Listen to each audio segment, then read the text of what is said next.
The Pentagon has reversed its long-standing policy of not allowing news coverage of the coffins of returning U.S. troops killed in action. I have decided that the decision regarding media coverage of the dignified transfer process at Dover should be made by those most directly affected, on an individual basis by the families of the fallen. Former President George H.W. Bush enacted the ban on flag-draped coffins in 1991. At least 2 Democratic senators had called on President Barack Obama to let news photographers attend ceremonies at Dover Air Force Base in Delaware and elsewhere when military remains are returned to the United States. Some critics have contended that the government was trying to hide the human cost of wars in Iraq and Afghanistan. I must say I was never comfortable with it.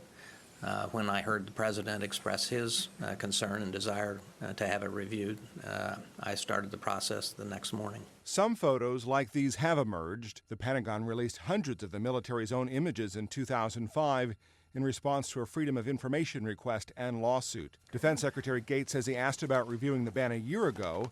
Others in the Pentagon recommended the ban stay in place. A White House spokesman says the new rules giving families the power to choose will be the same as those for covering funerals at Arlington National Cemetery, which allows them to make that decision and protect their privacy if that's what they wish to do.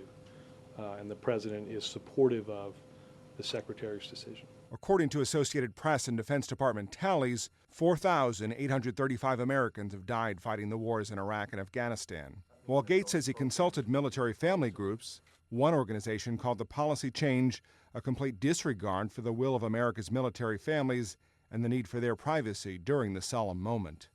Matt Friedman, The Associated Press.